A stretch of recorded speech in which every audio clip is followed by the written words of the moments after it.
Hello and welcome to the Lines Podcast, the AFC West edition. It is Matt Brown. It is Stephen Andress, and we are plowing through each and every division. If you are wondering about the division you care about the most, just go back into your podcast feed, or if you're on the YouTube side of things, just scroll down into the videos and you will find your division. We have talked about just about every one of them to this point, but Stephen, good thing we waited on the AFC West until we did, because literally 20 minutes before we start recording this on a Thursday, August the 24th, by the way, the news comes down. Pretty big news, actually, for the Broncos. Hopefully, we were hoping for the best here, but it seems like everyone that was there said it did not look great, that Jerry Jeudy took an end around in practice, and as soon as he turned the corner, came up lame, grabbed the back of his leg, said he was visibly frustrated with it, was unable to actually even get himself on the cart himself. They had to help him onto the cart and all that. And Stephen, this is why we talk about,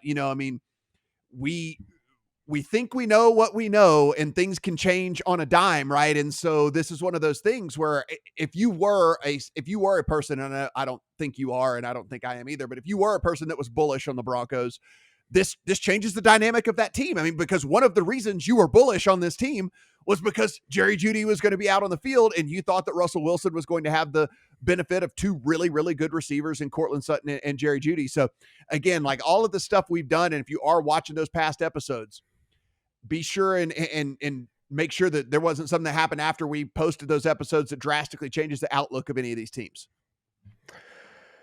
The other thing to keep in mind too, and this is a theme for the rest of the season moving forward, is the term cluster injuries. And the Broncos have had that at wide receiver now. It hasn't just been Jeudy, it's been Tim Patrick as well. They let go of KJ Hamler. So they're getting thin already before we even get to week one at the wide receiver position.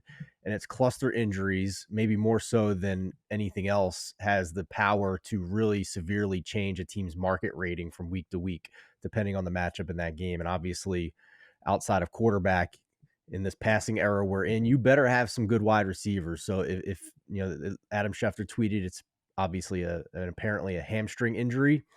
Those take time.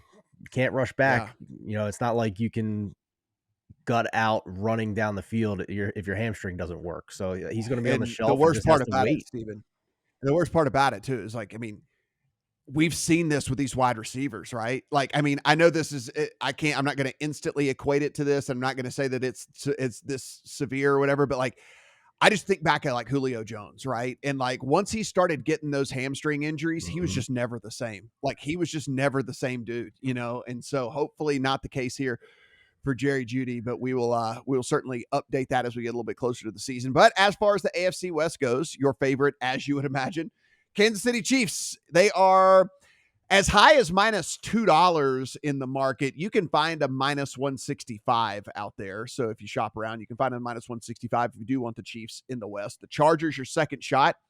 You can get a +340 on them if you wanted the Chargers. The Broncos, we just mentioned, maybe this number changes here as we get in the next 24 to 48 hours. But you can find a +650 on the Broncos out there. And then the Raiders bringing up the rear. There's a 20-1 out there in the market if you did want to bet the Raiders. But let's start at the top here, Stephen, with the Chiefs. And they are the betting favorite, not only to win this division, but the betting favorite to win the Super Bowl, as you would imagine. It is still Andy Reid. It is still Patrick Mahomes. Eric Bieniemy is out of town, but there is always the debate and the question just how much influence he had on the offense anyway with Andy Reid being there. So I think we'll find out more about Eric Bieniemy this season than we will actually about kind of, what went on in past seasons and things like that. But that's neither here nor there. Nagy left this coaching staff and they won the Super Bowl. So I think they'll be all right. Yeah. And so we do have that. And, listen, I'm as long as Andy Reid's there, Patrick Mahomes there, I'm not really too incredibly worried about it. The team was 14-3 last year with, frankly, in my opinion, a decent amount of question marks, and they're just able to overcome just about everything. And so that's why I have hesitancy for me to question a team that's quarterbacked by Patrick Mahomes and coached by Andy Reid. But Stephen, let me just pose this to you. If we did want to try to nitpick with this team, Juju Smith-Schuster was a leading receiver for this team last year. He left for the bigger Bucks, and he's over with the Patriots now. So you are replacing him with what you are hoping to be a healthy Kadarius Toney, though we know he has already had a little bit of bumps and bruises going on in training camp. So you need Kadarius Toney to reproduce what you got out of Juju Smith-Schuster last year. You have Sky Moore, you have Marquez Valdez-Scantling, two different guys, very unproven in the NFL. Sky Moore, of course, super young, so he hadn't had a chance to prove himself. And MVS just never got anything going in Green Bay because apparently, if you read what the beat reporters said, like Aaron Rodgers didn't like him for whatever reason. Like, I guess, like, you know, he too many routes run the wrong way or too many mess ups or drops or whatever it might be. I guess Aaron Rodgers didn't like him all that much. And then you saw that in the target share, right? I mean, he just didn't want to throw MVS's way very often. And so you are looking at Travis Kelce, who is still the best tight end in all the NFL, but it's a year later. He is at least a year older. I'm not saying he's going to fall off of a cliff. That is not what I'm saying at all before people angry tweet me. What I am saying is in the NFL, every single year does take a toll. Is he just a smidge slower? Is he just a smidge less, more prone to get injured? That's something we can determine, but he is 33 coming on 34. And we know, Steven, like 34, 35, 36, like that's when we start to see decline in guys. Wouldn't shock me in the least if we start to see Kelce fall off a little bit. It's going to happen at some point. You have to figure out when, and it's hard to do that. So I'm trying to figure out, just as constituted with this offense, does it matter that Mahomes doesn't have a lot of above replacement level talent at wide receiver? And I don't think it matters. I mean, he won the Super Bowl last year with largely replacement level talent at wide receiver, and he was the number one quarterback last year in a handful of different splits. When looking at EPA per attempt, he was number one when not pressured, number one on layup throws, outside the red zone, play action, third and fourth down, and with more than 2.5 seconds to throw the ball. So even if Kadarius Toney is banged up and getting injured as usual, I don't see a big drop off here. If Kelce misses significant time, we can reopen that conversation. If there's a weak link here on this team, I don't even think it's the defense, and we'll talk about that in a minute. The only spot I could possibly see is left and right tackle, because they lost Orlando Brown, they lost Andrew Wiley, who were very strong tackles, and they replaced them with Jawan Taylor and Donovan Smith, who, if you just look at overall PFF grade, were terrible last year. They were 65th and 66th among all tackles. But that grade was largely brought down by their run blocking grade. If you looked at their pass blocking grade, and as we know, Andy Reid throws it more over expectation than any coach in the league, they were 32nd and 40th. So good enough, let's say, perhaps, with Patrick Mahomes as your quarterback. But if they're playing some ferocious pass rushes this season, then I'm going to be looking to see if there's any downgrade in this offense for when they get to even more situations like that come the postseason. Because let's not forget, when Mahomes didn't have tackles he could rely on and he faced the Tampa Bay Buccaneers in the Super Bowl, that made him look pedestrian. A quarterback needs time, even one as great as Patrick Mahomes. So that's where I would say maybe the weak link is there, Matt. Yeah, I think we could look as, one of the other deals, and this could be cleared up by the time you even watch this video, if you're watching this down the line or listen to this podcast. But the number one graded defensive lineman in the entire NFL last year was Chris Jones. Chris Jones has not reported to camp. And Stephen, a report came out yesterday. And again, another good reason that we waited to do this division until now. A report came out yesterday that he's willing to sit out until week 8. Like, he is willing to not play until week 8 if it comes down to it, if they are not able to meet his contract demands. And, you talk about a guy that is a real disruptor, a real guy that you have to, as an offensive line, scheme for every single time, maybe double team every single time. And now you take him out of there. And if that's the case, this is not the same defense. You're talking about the other interior defensive lineman and Noddy, who was 119th out of 127 graded players, according to Pro Football Focus last year, right? And so it's not the same. I expect probably we see a second year leap from Karlaftis, but like, that's not a guarantee either. We can assume that we will see a lift from him because he's been in the league a year, but I don't know if that's going to be the case either. So I think if we do look at it and say, maybe if there's something we can also look at is if Chris Jones isn't out there, maybe this defensive line is pretty vulnerable. Maybe they're not getting as much pressure on the quarterback. And if that's the case, we know you can be an awesome corner, But if a guy has all day to throw, you can't cover forever. You just can't cover today's NFL receivers forever. They're too good. They're too fast. So it puts a ton of pressure on Snead and McDuffie and Watson. Those guys are going to be playing corner. And maybe that ends up being something that could be a weakness here. Jones has also made more than $60 million already in his career, so I don't think he really cares about whatever the sanctions are from the NFL if he holds out longer or potentially losing a year of service. He's gotten all that. This isn't a rookie on the franchise tag trying to get a second contract and get some money. So he could do whatever he wants basically in this situation. So it's not the same. And I agree that they are thin on the defensive line if Chris Jones is not out there. They were about league average in pass rush win rate, 15th.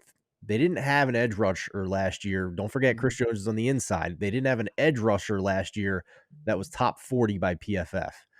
But they were still 5th in pressure rate with the number 14 blitz rate. So I think Chris Jones gets a lot of credit for that. They did spend a first-round pick on an edge rusher.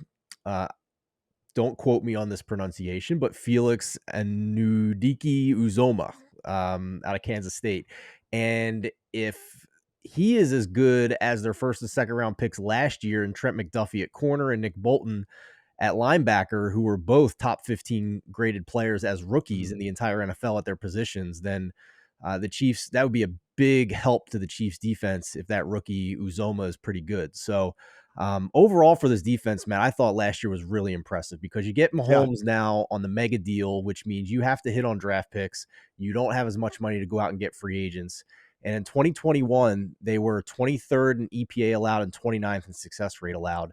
And they bumped all the way up to 15th and 12th in those categories last year. So they hit on the picks that they needed to hit on. And that did a lot for this Chiefs and being able to get to their ceiling despite losing Tyreek Hill on offense. Their win total set at 11.5. The over is actually juiced to -140. So this team would have to get to 12 wins. You would have to get to 12-5. And if you look at the schedule, Stephen, I'm not ready to just say that that's a given that they're going to get to 12 wins. I think it's very likely that they get there. I'm not going to say that it's a given by any stretch of the imagination. The under, you can actually get at +120. They start out week 1, and we're going to find out a lot about this Lions team here in week 1. So maybe the most hyped team in all the NFL as we enter the season. Well, guess what? They get the Chiefs at home as big dogs. And if you want to show us that you are not the same old Lions, this would be the place to absolutely do that. Then the Chiefs go on. Then the Chiefs are at the Jacksonville Jaguars, and I should mention the Lions are on the road there.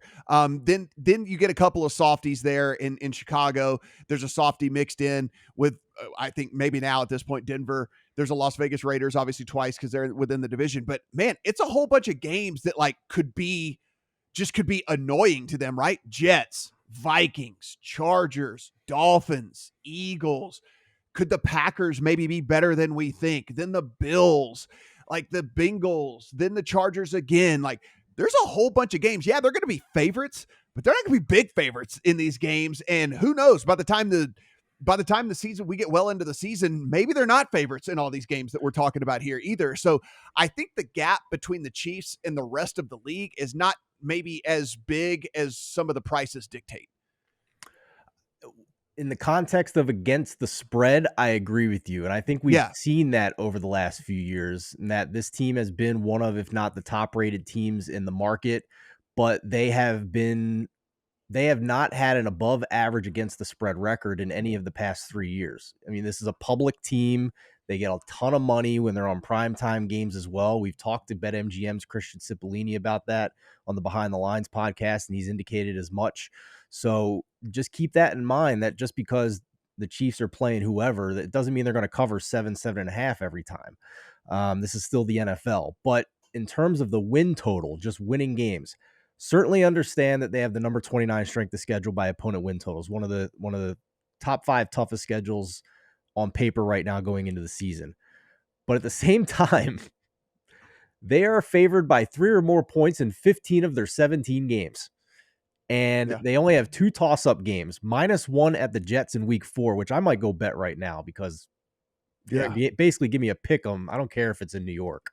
Yeah. And then the last week of the season at the Chargers, where they're currently only -2. Who knows what it is once we get there? But there's a reason this team has won 12 plus games in 5 straight seasons and 14 wins twice in that span and 5 straight AFC title games as well. So I'm actually a little surprised that the over-under is only 11.5. I thought given what we've seen in recent years, maybe it should be 12, but I would only bet the over on the over-under here, despite it being the largest in the market.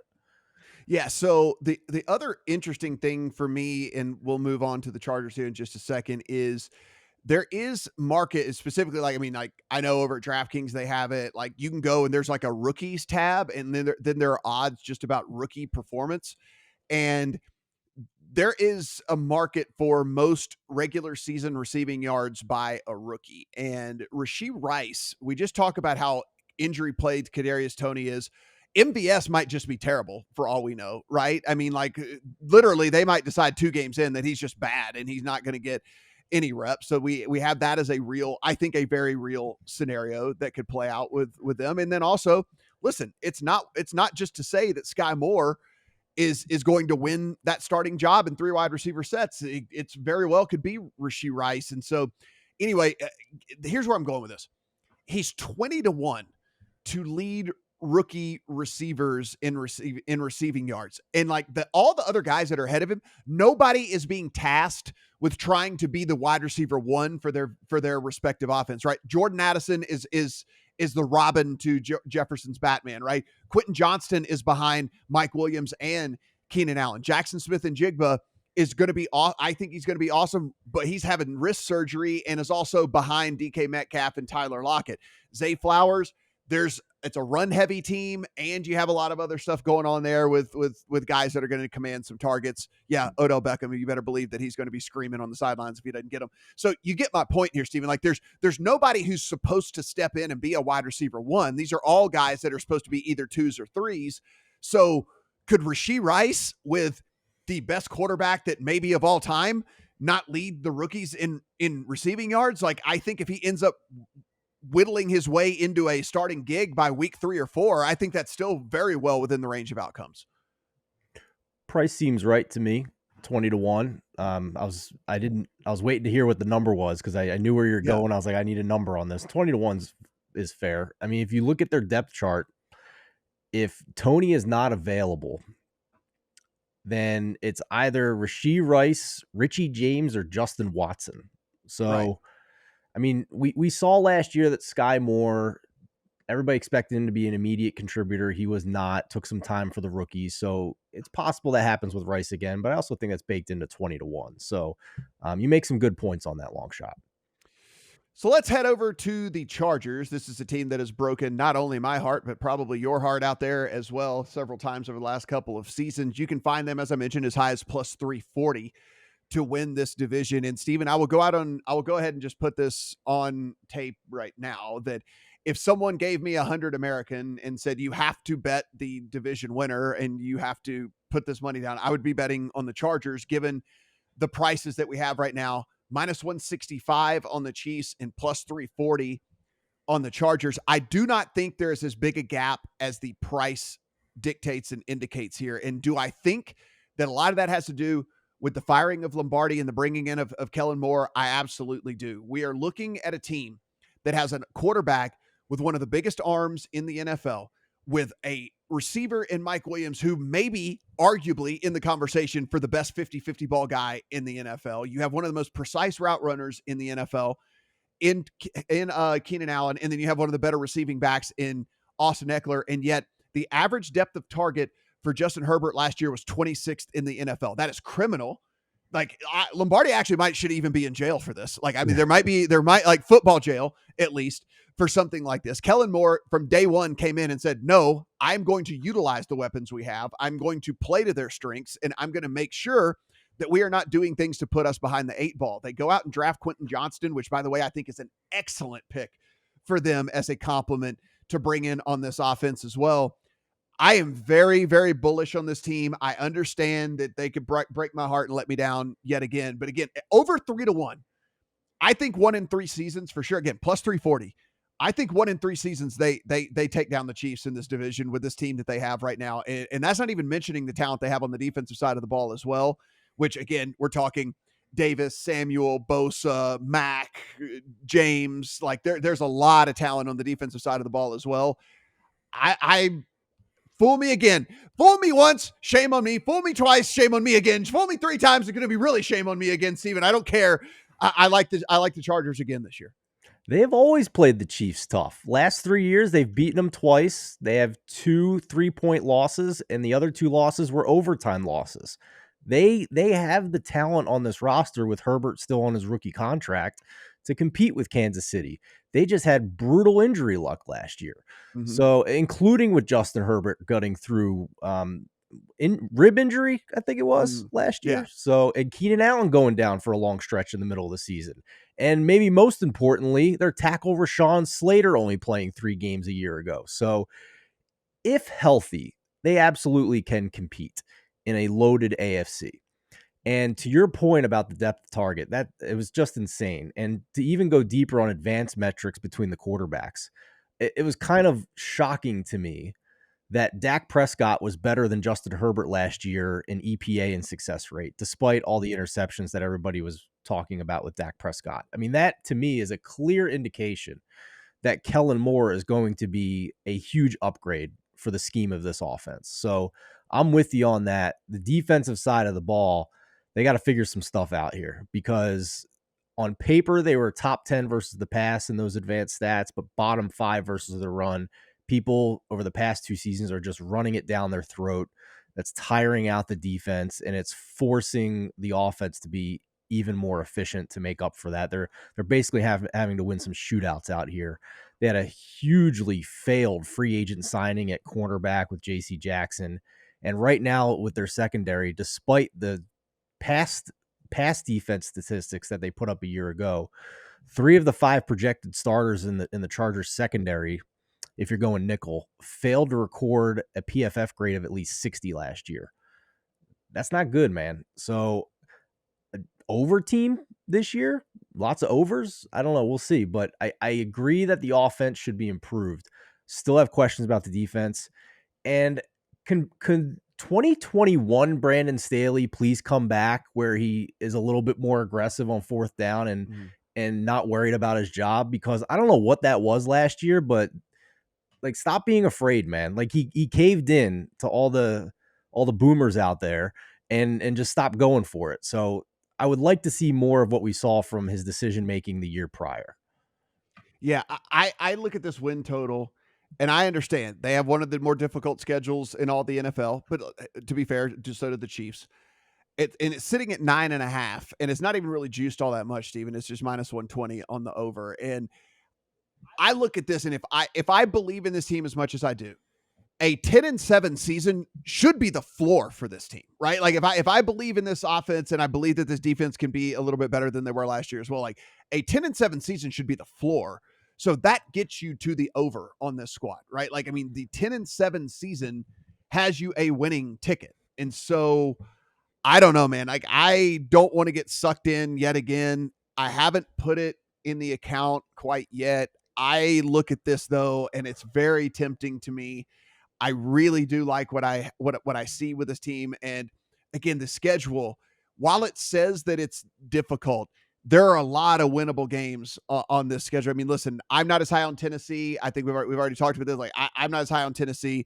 I don't think the Raiders are going to be very good. I don't think the Bears are going to make this big jump that everyone's talking about. I think the Packers will be fine, but certainly not anything to be a threat to this Chargers team. I'm down on the Patriots. They have the Patriots on the schedule. Like, there is a lot of games on here that I think are being looked at when we're talking strength of schedule that is maybe elevated because of hopes and aspirations for teams that I'm actually kind of not buying into. And so if that's the case, Denver, then Denver again. Exactly. So like this 9.5 win total, if you can't get to 10 wins, I think with this schedule or something, then maybe it is time to reassess just everything, top to bottom here. And that even maybe starts with Brandon Staley, because this is a 10-win talented team for sure, right, on paper. And like, if you can't convert this into 10 wins to where you're barely over 500 or whatever, then I think you're doing something wrong. Let's play a quick game of Would You Rather at our show sponsor, BetMGM. You can pay minus 130 at over 9.5 wins, or you can pay -115 that they make the playoffs. In the loaded AFC, is it possible that 10 wins doesn't get you in the playoffs? I think it's possible. I think there is a world that exists that a 10-win team doesn't make it. Off Because you tiebreakers look, or whatever. yeah, like with weird, yeah, exactly, with weird tiebreakers, with things that are going with that. Because I mean, like, let's rattle it off real quick, right? I mean, Chiefs, Bills, Jags, Bengals, Ravens. I like the Brown. Like, I think the Browns are in the mix. Like, I like the Browns a lot. I think the Dolphins could be in the mix. Like, as far as Jets. all of that goes, the Jets could certainly be in the mix. Is it out of the realm of possibility that the Steelers are much better because Kenny Pickett's actually good at quarterback than we actually Yep. thought? I mean, like, Yep. I think there literally could be 10, 11 teams in the mix when it all comes down to it. And if that's the case, like your scenario kind of plays out, right? Where it's like, well, a 10-win team actually doesn't even get in. So I think I'd pay the tiny little bit of extra juice and just for the peace of mind, because a 9-8 team is not getting in the playoffs. That's not happening, right? Like, so we can at least feel really good about that from a betting standpoint. So yeah, I probably would still just go the over 9.5. Me personally. So just as I've done for every team so far, just a quick breakdown of their schedule and where their spreads are at right now going into the season. The Chargers only have one game they're projected to lose at Kansas City, where they're an underdog of 3 or more points. They have 4 games where they are projected to win, favorites of 3 or more points. So to hit the over, that means 6 wins they have to get out of 12 toss-up games. And I'm pretty sure at least one of those is the Denver game, maybe 2 Denver games, which I think you and I will get to in a minute here, a little lower. So just win half of your toss-up games and you're at 10 wins. Mm-hmm. I think it's pretty good. I agree with you that this over-under is probably baking or probably closer to the floor based on all the injuries last year. And I think that's poor handicapping if you're basing something off of injuries the year before. Yeah. The last thing I want to bring up too is if there are any teams that are just complete sellers come trade deadline, I would imagine the Chargers will be buyers, because look, we're entering the home stretch of these rookie contracts, right? And like, Yep. it's like year 3 for Staley.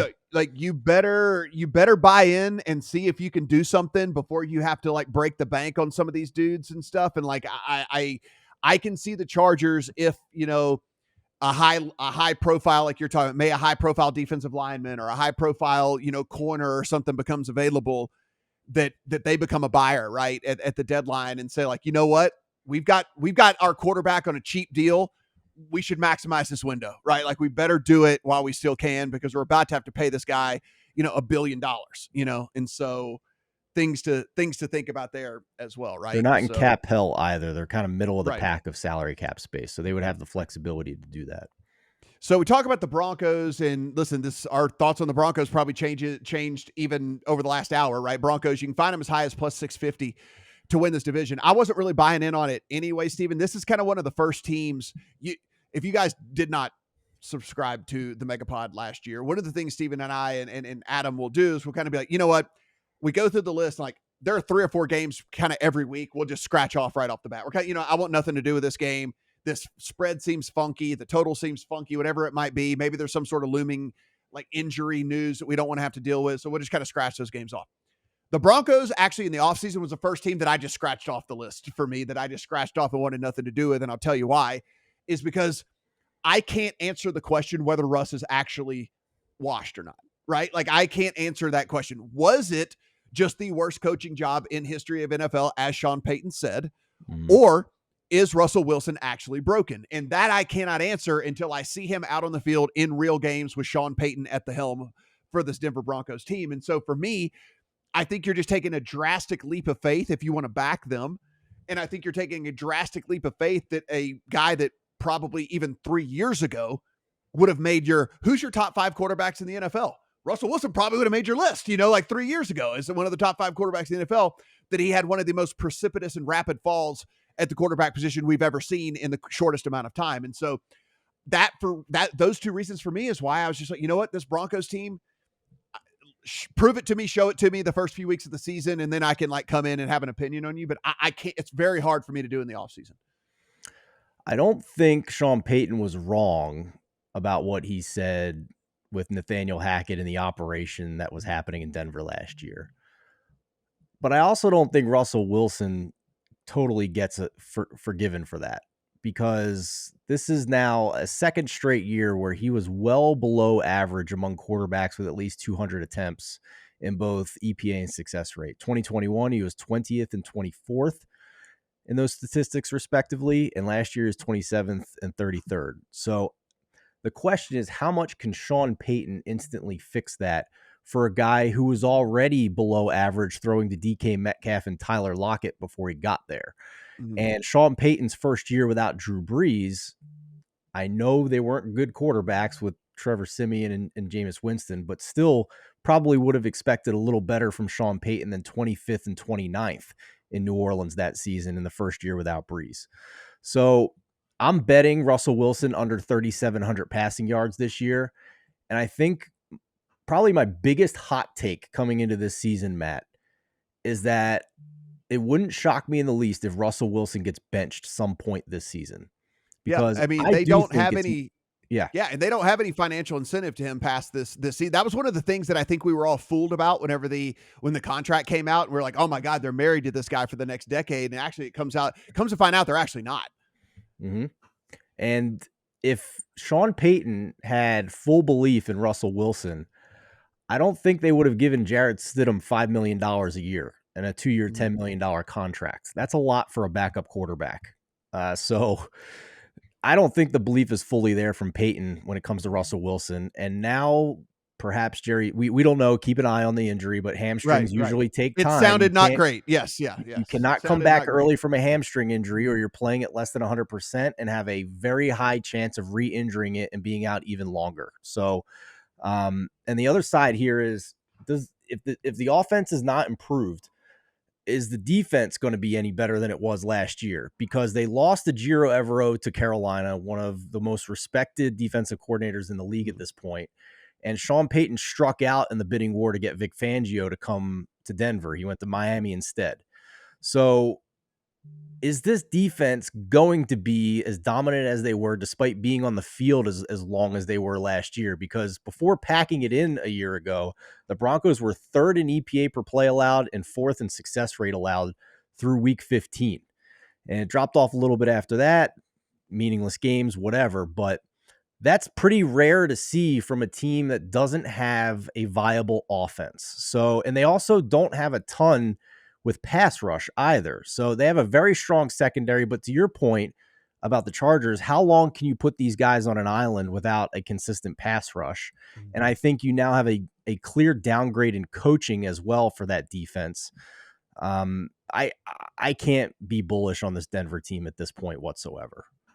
They do have, if there is like something to, if you want to back them and feel good about them, they did go out and make a splash in the free agent market on the offensive line. They signed Mike McGlinchey. They signed Ben Powers as well. On the defensive line, they signed Zach Allen. So they spent some money in the offseason for sure. The offensive line bordering on a top 10 unit heading into the season, according to Pro Football Focus, and certainly has some upside there if a couple of these guys can have a bounce back season as well. So we look at that, and if you do want to be, I guess, a little bit bullish on this team, but it sucks for us, that you and I, that we can't sit here and speak definitively about what we're going to get on the offensive side of the ball, because one, we don't really know anyway with what Sean Payton and Russell Wilson are going to be able to do together, and two, a major blow to this offense literally right before we come on air. So that's kind of a bummer. And again, we will have an all-encompassing preview episode before the season starts. And so we'll know a little bit more and a little bit further kind of what's going on with Denver and all that. A team that I'm staying away from though, Stephen, for sure. Last note for me, the spread for week 1, Denver hosting the Raiders, has ballooned up more than any other. It was a pick 'em in some places, and it's up to Broncos minus 4.5. If Judy is out, I guarantee you this is closing closer to 3. So something to think about for week 1. Now let's head to the fourth team in this division, and that is the Las Vegas Raiders. They go 6-11 last year. What's the move that they make? They get rid of Derek Carr, and in comes Jimmy Garoppolo. They signed Jacoby Myers on the defense, on the offensive side of the ball, to play wide receiver, to be opposite Devontae Adams. Maybe try to give him a little bit of help out there because Darren Waller is now gone out of town as well. I look at this team, and Steven, Mike Pritchard is a guy that I have on my show whenever I do stuff over at VSiN. He's a former NFL guy. I stick to more, not really betting talk with him, but just kind of more macro stuff about being in the NFL and stuff that goes on in the locker room and player mentality things and stuff like that. And I asked him this week, actually, I said, hey, Pritch, like, team like the Raiders, playing really, really well in the preseason and looking a lot better in the preseason than I would have ever expected. I thought this could be potentially one of the worst teams in the NFL overall. And it seems like they figured something out, at least, on the offensive side of the ball. They have a couple of guys that can play defense. That was supposed to be a weakness. They've been at least all right in the preseason as well. It's like, how much should we take from the preseason? Is this something we're just overanalyzing and this should not be taken, nearly as seriously as we do? And he's like, no, man. He's like, I look at stuff like that, and he's like, I take it very, very seriously, because the thing is, we do all this stuff and handicapping on paper before the season starts, but sometimes you put some pieces together and you start to put the puzzle together, and maybe it's not full of all stars and things like that, but once you put all the pieces together, it equals something a little bit better than it is just as individuals. And so I don't know. I'm not saying that I'm buying in by any stretch of the imagination to the Raiders. I'm just wondering if the Raiders, if I handicapped them poorly in the offseason, where I thought they were basically going to be an easy out for everybody, and maybe they just are more stubborn out than I thought. I'm not like bullish on the Raiders. I'm not thinking this team's going to the playoffs. I'm certainly not saying they have any chance of winning the Super Bowl or anything like that. But I guess where I was kind of almost looking at it as like a layup for teams, that maybe they might be a little bit more stubborn than I gave them credit for. You want to trust Josh Daniels with your hard-earned money, you go right ahead, because I'm not doing it. I'm sorry. How many So you're not buying into any of the stuff we've seen from in the preseason? I mean, okay. Aiden O'Connell looks like a great preseason quarterback. Like, that's the guy that everybody's talking about, right? The old Purdue quarterback. So that's all well and good, but Jimmy Garoppolo's the starting quarterback, and O'Connell's playing a bunch of guys that won't be on rosters in a couple of weeks here. So, how many times did McDaniels blow games last year where he was favored? And, if you want to have a conversation about week one where he's going to try to cover 4.5 as an underdog, that's a different conversation. But in terms of winning games, this, I think, could hit the fan for Las Vegas this year, because they not only have the second toughest schedule by opponent win totals, they have a below average roster overall by PFF, and over under 6.5 wins after they only had 6 wins last year. So you do have to bet, if you're betting the over, that this team will be better this year than it was last year. And if you look at their schedule, 7 games on the schedule right now where they are a 3-point or larger underdog, which means of those 10 remaining toss-up games, they would have to win 7 of those if form holds on the games they're projected to lose. That to me looks like an over-under that's priced closer to the ceiling than it is the floor. And you go from Derek Carr to Jimmy Garoppolo, and that's a problem for me, because it takes away the potential explosive downfield element of your offense. Derek Carr was top 10 over the past 2 years in average depth of target. Jimmy Garoppolo was 39th in air yards over the past 2 years. It's just not part of his game. So it's going to be short intermediate stuff. Injuries are piling up. And was it really Jimmy, or was it Kyle Shanahan with his statistics in San Francisco? Because 7th round rookie quarterback Brock Purdy stepped in and looked even better than Jimmy Garoppolo. So which is it? And I'm willing to bet under 3,300 passing yards on Jimmy Garoppolo this season. Don't really have a crystal ball, obviously, for injury luck, but he's gotten injured a lot over the years. He's missed a lot of games in recent years, and I don't think he has any type of downfield explosiveness as a threat in his arsenal anymore at this point. Yeah, I agree with everything you said up until the under on the passing yards, because I think what happens here is and this actually leads me to one of the plays that I'm thinking about putting in the account. It's a team that's got good enough players on it, but also is going to be trailing in a whole bunch of games. So like that equals to me like kind of like a lot of what else call it? Like garbage time offense, right? Like a lot of garbage time stuff that is going to be going on. And so like I look at Devontae Adams in the receptions market, not necessarily receiving yardage, because he doesn't go to, like you mentioned, Jimmy Garoppolo is not going to necessarily take a ton of shots downfield. He's not going to be super aggressive when it comes to all that. But Devontae Adams in the receptions market, That's it would not surprise me in the least bit, Steven, if we are looking in like at the end of this season. We always say barring injury luck and all the things like that. Like if Devontae Adams didn't average like 14 targets a game or something, like 14, 15 targets a game when it all comes down to it, because it's going to be a team that's going to be trailing a ton. So they have to give up on the run game. Josh Jacobs, get over on the sideline, buddy. And now they are just throwing. And Jimmy Garoppolo opts for the high percentage targets, the underneath targets, the things like that. And Devontae Adams can do it all, right? I mean, that's what we know about him. Like that guy is not a one-trick pony. Yes, he can get open down the field. He can also run very precise routes and just get open in zone coverage, certainly in soft coverage. He'll take what the defense gives him and things like that. And so it's one of those things where like I'm not bullish on the offense in general, but I think they're like just good enough from hey, can Jimmy Garoppolo hit one of the best receivers in the NFL repeatedly for like 7 yards at a time or whatever, to where I think Devontae Adams, just from a receptions, again, not reception yardage, but just receptions, I think is an interesting bet anyway. This is a great find by you, because Adams was second in the league last year with 180 targets, only 4 behind Justin Jefferson, but he had 28 fewer receptions. And to me, my theory is because Derek Carr is chucking the ball downfield at a top 10 rate last year. Mm-hmm. So I could totally see a situation where Jimmy G's throwing the more efficient stuff. Another guy, Tyreek Hill, 170 targets. He had 119 receptions. So the fact that Adams only had 100 catches last year on 180 targets screams positive regression to me. This is a solid find by you. I'm going to bet this myself. I'm seeing like a 16-1 out there.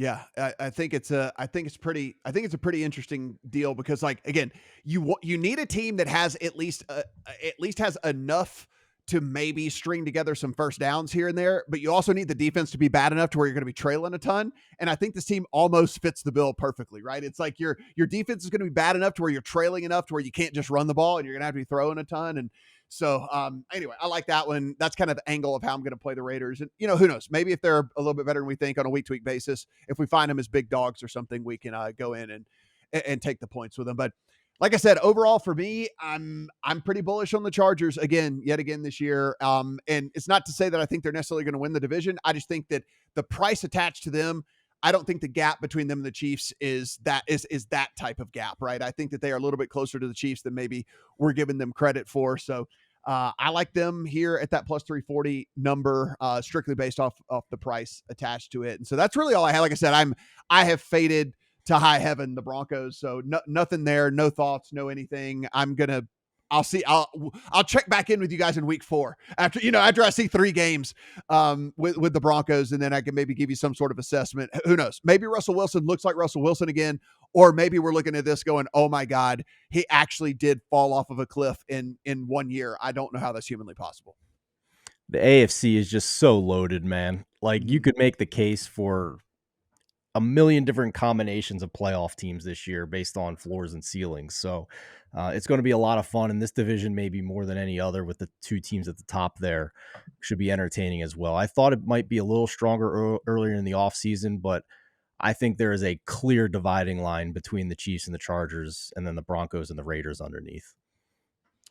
Guys, everything we do, absolutely free. So if you're listening on the podcast side of things, just hit the pause button. 5-star review would be really great. Help us climb up the charts there. And if you're over on the YouTube side, hello, this is what we look like. Appreciate it. And hit that subscribe button down below. A little thumbs up also helps. And then if you want to leave a comment, a question, whatever it might be, just do that. And we will collect those. And we'll do a big kind of mailbag edition of the podcast before the NFL season rolls around again. For Steven, I'm Matt. Good luck on all your AFC West bets.